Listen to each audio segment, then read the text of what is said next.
Hello friends, you are once again welcome on the online platform of Arun Dalal English Classes YouTube channel. And today we are going to shift on our 13th exercise of previous year questions based on sentence improvement. तो आइए चलते हैं अपनी exercise के ऊपर पहले वाक्य की तरफ ध्यान देंगे प्लीज। पहला सेंटेंस आपके स्क्रीन पर देखेंगे, लॉट्स ऑफ किड्स। बेटे यहां पर हमारा अगर हम सब्जेक्ट निकालना चाहते हैं तो हु या वट लगाकर देखिए। हु वॉज विजुअलाइज्ड, तो लॉट्स या फिर किड्स, तो किड्स यहां पर प्लूरल है। अगर होता लॉट्स ऑफ वाटर तो वाटर तो हमारा अनकाउंटेबल है, तो वॉज का प्रयोग करते। अब यहां लॉट्स ऑफ किसके साथ आया है? किड्स के साथ, तो ये प्लूरल है, इसका मतलब यहां पर प्लूरल वर्ब आनी चाहिए। तो पहली बात तो वॉज नहीं आएगा, lots of kids. Were visualised हो सकता है। Crossing the road when the bus arrived, अब यहां पर एक चीज और देखेंगे, हैव बीन सीन क्रॉसिंग हो सकता है। वॉज सीन, वॉज गलत हो गया, एलिमिनेट हो गया। नो इंप्रूवमेंट तो दे ही नहीं रखा, नहीं तो वो भी एलिमिनेट हो जाता। आर सीन देखे जाते हैं, हो सकता है। वर सीन ये भी हो सकता है। जब हमने इतना देखा तो कुछ भी हो सकता था तीनों में से, लेकिन जैसे ही आगे बढ़े व्हेन द बस अराइव्ड, इसका मतलब पास्ट टाइम रेफरेंस है, पीछे की तरफ, अतीत की तरफ हमें लेकर जा रहा है। तो हैव बीन सीन गलत हो जाएगा। आर सीन रूटीन को बता रहा है, देखे जाते हैं, यह भी गलत हो जाएगा। क्या आ जाएगा? वर सीन, ये बन जाएगा। दूसरी बात, यहां पर ये जो विजुअलाइज्ड आया या सीन आया, ये टीचर्स से पूछा जा सकता है कौन सी वर्ब है, तो आप कह देंगे परसेप्टिव वर्ब, अनुभूति संबंधी क्रिया। वो क्रिया जो हमारे इंद्रियजनित ज्ञान से संबंधित है, उस क्रिया को बोलते हैं। फिर ये पूछा जा सकता है आप लोगों से ये क्या है, तो ये जेरेंट लगा दिया, ठीक है, क्रॉसिंग। आगे बढ़ते हैं बेटा। द यूज ऑफ केमिकल्स, बेटे बिल्कुल ठीक है यहां तक। Insecticides and pesticides began after the green revolution. अब बेटे द यूज, अब यूज हमारा नाउन भी होता है और वर्ब भी होता है, ये सही भी है, नो इंप्रूवमेंट हो सकता है। लेकिन हमने क्या देखा, कहीं पर भी नो इंप्रूवमेंट तो दे ही नहीं रखा, जैसे ऊपर वाले केस में था। इसका मतलब अब हमें इसको रिप्लेस करना ही पड़ेगा। अब आप प्रैक्टिस ऑफ केमिकल्स, बेटे प्रैक्टिस क्या है? प्रैक्टिस वो होती है जो कोई रीत चली आ रही है, उसके लिए यूज किया जाएगा, तो प्रैक्टिस तो गलत हो गया। द कस्टम, ये भी क्या है? राइट्स हैं, रिचुअल्स हैं, ट्रेडिशंस हैं, उनकी बात की जा रही है, ये भी इनअप्रोप्रिएट हो गया, इसे भी ड्रॉप कर देंगे। कंजम्पशन, कंजम्पशन है उपभोग। कंजम्पशन ऑफ केमिकल्स, बेटे उपभोग क्या है? यहां पर वो जो उपभोक्ता अपने उपभोग की वस्तुएं लेकर जाते हैं, तो ये गलत हो जाएगा, इसको ड्रॉप कर देंगे। द यूसेज, क्या आ जाएगा? The usage of chemicals, insecticides and pesticides began after the green revolution. आगे बढ़ते हैं। Her paintings are way better than her sketches. Now there is a comparison between these two things. यहां पर her paintings और her sketches, इनके बीच में comparison है।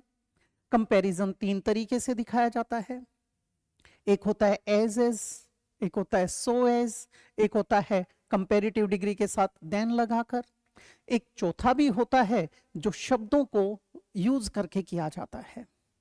अब यहां पर चलते हैं। हर पेंटिंग्स आर वे बेटर, अब बेटर एक कंपैरेटिव डिग्री है, ये THEN ये तो आ नहीं सकता। क्यों नहीं आ सकता? ये जो देन है ये टाइम को बताता है, तो या तब के लिए यूज किया जाता है, एडवर्ब ऑफ टाइम, ये तो गलत हो जाएगा। तो नो सब्स्टिट्यूशन तो एलिमिनेट हो गया हमारा। मोर, मोर आ नहीं सकता बेटा, क्योंकि हमें तो देन चाहिए है। बेटर जब आ चुका है तो मोर तो जरूरत ही नहीं, वो बिल्कुल इनअप्रोप्रिएट। दूसरी बात, देन हो सकता है, ऑफ गलत हो गया, क्या आ जाएगा? देन हर स्केचेस। आगे बढ़ते हैं। Identify the sentence that correctly uses the indefinite article. जिसमें इंडेफिनिट आर्टिकल का बिल्कुल सही प्रयोग है, वो सेंटेंस हमें यहां पर चुनना है। ध्यान देंगे। There are 3 cars parked outside. यहां तक सारे के सारे पूरी तरह से सेम है, कोई भी एरर नहीं है। जहां तक हमारा सेंटेंस बिल्कुल आइडेंटिकल है, यूनिफॉर्म है, सिमिलर है, अलाइक है, वहां तक कोई एरर नहीं। आगे, आ मर्सिडीज बिल्कुल ठीक है। एन जैगवार, एन तो आएगा नहीं, क्योंकि जब आपका कॉन्सोनेंट साउंड आता है, अर्थात क ख ग घ ड़ की आवाज आती है, मतलब जब व्यंजनात्मक ध्वनि आती है तो ए का प्रयोग करते हैं। A car, a boy, a girl, a desk, a room, ऐसे। दूसरी बात, अगर ए आ ई की आवाज आती है, अर्थात वाउल साउंड आता है, यानी स्वरात्मक ध्वनि आती है, तो क्या लगाते हैं? An orange, an apple, an egg, an elephant, इस तरीके से आ जाएगा। अब ये एन जैगवार गलत हो गया, एन फिएट ये भी गलत हो गया, एन मर्सिडीज ये गलत हो गया। आगे वाले दोनों ठीक हैं। अ Mercedes, a Jaguar and a fiat हो सकता है, अ मर्सिडीज एंड जैगवार गलत हो गया। हमारा क्या आ जाएगा बेटे? सी ऑप्शन, ये पूरी तरह से सही है। He is faster than smarter. अब बेटे यहां पर इस ही, इसकी तुलना नहीं है। ऊपर देखते हैं हम, यहां पर पेंटिंग्स का कंपैरिजन स्केचेस के साथ था, ठीक है। अब वहां पर तो कंपैरिजन यहां पर सब्जेक्ट का सब्जेक्ट के साथ था, लेकिन यहां देखते हैं तो यहां पर इस व्यक्ति का कंपैरिजन नहीं है, उस व्यक्ति के 2 गुणों की तुलना की जा रही है। अब यहां पर समझेंगे। इज हमारा वर्ब है, फास्टर हमारा कंपैरेटिव डिग्री, देन एक कंजंक्शन है, कंजंक्शन बराबर की इकाइयों को जोड़ेगा। अगर ये हमारा फास्टर कंपैरेटिव डिग्री आया तो आगे ये कंपैरेटिव होना चाहिए, ये दे ही रखा है। फिर इसका मीनिंग पूरी तरह से गलत हो गया। क्या गलत हो गया? वह ज्यादा स्मार्ट की अपेक्षा ज्यादा तेज है, से तेज है, सेंस गलत हो गई। इसका मतलब क्या है? अगर इसको पॉजिटिव कर दें तो वहां भी पॉजिटिव आना चाहिए, फिर देन नहीं आ सकता। तो ऐसे में एक चीज किया करें कि जो दोनों गुण होते हैं वो दोनों ही गुण क्या लिखे जाएंगे? Positive degree. फिर आप कहते हो कंपैरिजन कैसे होगा, ये देन कैसे आएगा? तो पहली जो कंपैरेटिव डिग्री आई है उससे पहले मोर लगा दो, ठीक है। अर्थात जब किसी व्यक्ति के 2 गुणों की तुलना होती है तो वो दोनों ही गुण पॉजिटिव डिग्री में रहते हैं और कंपैरिजन दिखाने के लिए मोर का प्रयोग किया जाता है। इसका मतलब ये तो हमारा गलत हो गया। मोर फास्ट देन स्मार्ट हो सकता है, देन आया, पहले पॉजिटिव डिग्री, आगे पॉजिटिव डिग्री, कंपैरिजन मोर से दिखाया, हो सकता है हमारा। फास्टर देन बीइंग स्मार्ट, ये बिल्कुल गलत हो गया। फास्ट देन स्मार्ट, बेटे मोर कैसे, मोर नहीं आएगा तो देन कैसे आएगा? ये भी गलत हो गया। नो सब्स्टिट्यूशन पहले ही एलिमिनेट हो चुका, क्या आ जाएगा? मोर fast then smart. The Taj Mahal is one of the much popular 7 wonders of the world. पहली बात, हम किसकी बात कर रहे हैं? 2 से अधिक की बात कर रहे हैं। 2 से अधिक की बात होती है तो मुख्य रूप से हम सुपरलेटिव डिग्री का प्रयोग करते हैं, 2 के लिए कंपैरेटिव डिग्री का प्रयोग करते हैं। अब यहां पर वन ऑफ द आया तो मच पॉपुलर तो गलत हो जाएगा बेटे, तो हमारा नो सब्स्टिट्यूशन तो यहां से उड़ जाएगा।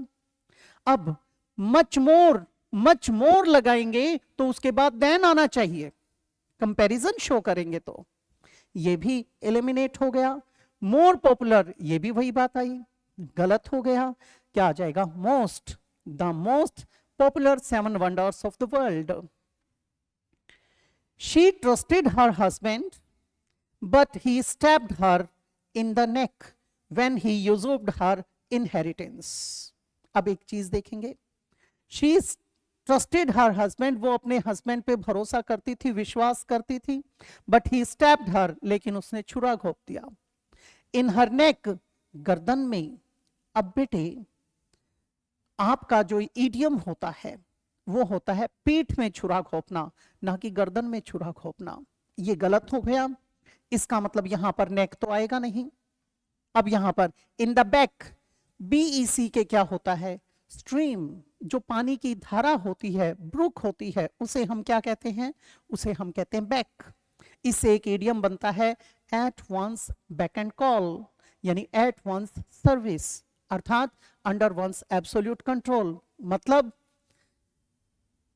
एट वंस डिस्पोजल, किसी की सेवा में तत्पर होना, उसको कहते हैं at somebody's beck and call. तो ये बैक तो गलत हो जाएगा। इन द बैक हो सकता है, इन द पैक ये भी गलत हो गया। पैक क्या होता है, आपका होता है वुड पैकर, कठफोड़वा, जो लकड़ी में चोंच मारता है। तो पीईसी के पैक चोंच भी होता है और पैक मतलब चोंच मारना भी होता है, तो ये भी गलत हो गया। ऑन द बैक, बेटा पीठ के ऊपर, गलत हो जाएगा। क्या आएगा, स्टैब इन द बैक, पीठ में छुरा घोंपना, यानी धोखा देने वाली बात आई। यूजर्प, यूजर्प होता है बेटे जब हम किसी चीज को नाजायज तरीके से हथिया लेते हैं। जैसे आपने राजे महाराजाओं के किस्से सुने हैं, बहुत सारे ऐसे मुस्लिम शासक रहे हैं जिन्होंने अपने भाइयों की या अपने पिता की हत्या करके राजपाट को हथिया लिया था। तो उन किस्सों में आया करता था यूजर्प। आगे बढ़ जाते हैं। I like to read books but my brother prefers to watching movies. अब पहली बात, कंपैरिजन किस किस में है, मैं क्या पसंद करता हूं, किताबें पढ़ना, to read books, but my brother prefers, वो प्रेफरेंस किसको देता है, टू के साथ यहां पर वॉचिंग तो आएगा नहीं, ठीक है। अब या तो टू को ड्रॉप करो, वॉचिंग मूवीज लिखो, या फिर यहां पर टू इंफिनिटिव लगाओ, टू वॉच लगाओ। अब दोनों में पहले तो अंतर को समझो, ठीक है। यहां लाइक आया, लाइक के साथ उसने बगैर अंडरलाइन के टू इंफिनिटिव दे रखा है, इसका मतलब बराबर की इकाइयों की तुलना होगी, तो आगे भी टू इंफिनिटिव आएगा। अभी मैंने क्या कहा था, लेकिन जेरेंट भी आता है। अगर वहां होता आई लाइक रीडिंग, तो हम यहां लिखते वॉचिंग, टू को ड्रॉप कर देते। अब वहां तो लिख रखा है टू रीड, तो यहां क्या आएगा, टू वॉच। अब टू रीड और रीडिंग में अंतर क्या है उसे भी जान लीजिए। बेटे आई लव रीडिंग बुक्स, यानी मेरी हैबिट है, मेरी हॉबी है, मैं इस चीज के प्रति बहुत ज्यादा मैनियक लगा लीजिए, पैशनेट लगा लीजिए, इस तरीके से। लेकिन आई लव टू रीड, इसका मतलब है ओकेजनली, कभी कभार। ये राम है, इसको नाचने गाने का शौक है, ये डांसिंग स्टार बनना चाहता है, तो इसके लिए क्या बोलेंगे, राज लव्स डांसिंग। दूसरी तरफ इसका ब्रदर है राम, इसे भी नाचने गाने का शौक है, लेकिन ये ओकेजनली उस चीज को परफॉर्म करता है, तो क्या आ जाएगा, टू इंफिनिटिव। तो अब उसने टू इंफिनिटिव लगा रखा था, हम तो टू इंफिनिटिव को ले आएंगे, लेकिन ये जो बात बताई गई है वो आपके नॉलेज के लिए थी। तो यहां पर टू वॉच आना चाहिए, इसका मतलब नो सब्स्टिट्यूशन तो एलिमिनेट हो गया। ये हो सकता है इन वॉचिंग गलत हो गया, ऑन वॉचिंग गलत हो गया, क्या आ जाएगा, B option. The police need, पहली बात, police, people, clergy, gentry, peasantry, cattle, ये कुछ ऐसे नाउन्स होते हैं बेटे जो कलेक्टिव नाउन्स हैं, और ये लिखे जाते हैं सिंगुलर में, होते हैं प्लूरल। तो पुलिस के साथ हमने क्या लगाया, प्लूरल वर्ब लगाया, need. To look into this matter, look into, look into का मतलब होता है इंक्वायर इनटू, अर्थात इन्वेस्टिगेट, अर्थात छानबीन करना, सही है ये तो। Otherwise the situation will get out of control soon, आगे भी ठीक है, यानी ये तो हमारा नो इंप्रूवमेंट हो सकता है। फिर भी देख लेते हैं, वेरीफाई करते हैं।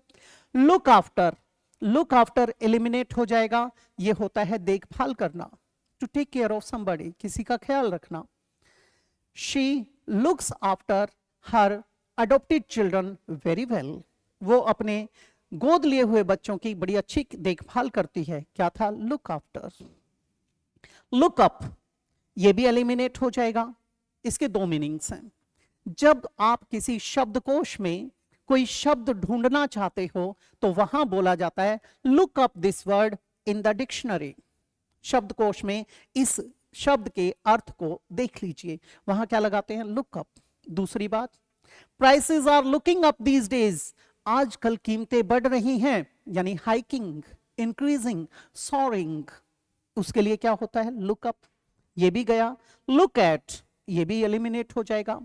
किसी पर्टिकुलर डायरेक्शन में देखना है तो look at the pen, look at the panel, look at the car, ऐसे बोलते हैं, ये भी गलत। तो क्या आ जाएगा हमारा, नो सब्स्टिट्यूशन। आगे बढ़ जाते हैं बेटा। The village Seoni is located 130 kilometre away from the capital city of MP, Bhopal. अब इसे समझने की जरूरत है। जब हम इसको पढ़ते हैं तो अवे आया, फ्रॉम आया, ये हमें सही नजर आता है, लेकिन एक्चुअल में ये गलत होता है। या तो यहां पर फार फ्रॉम होना चाहिए था, अवे गलत हो जाएगा। अब इसमें एडजेसेंट फ्रॉम सिटी कैपिटल, बेटा ये एडजेसेंट तो बात नहीं बना रहा। प्रोक्सीमेट फ्रॉम कैपिटल, बेटे ये भी सेंस नहीं बनी। Near from the city capital, बेटे ये नजदीक कहां है, 113 kilometre.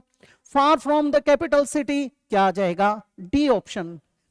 The village Seoni is located 130 kilometre far from the capital city of MP, Bhopal, ये आ जाएगा आपका। तो हम किस पे जाएंगे, डी ऑप्शन पे चले जाएंगे यहां पर। ये थी एक्सरसाइज आपकी आज के लिए। अगली एक्सरसाइज में इसी प्रकार का कुछ नया लेकर आएंगे, आपके साथ और चीजें साझा करेंगे। तब तक मैं इजाजत चाहूंगा। नमस्कार दोस्तों।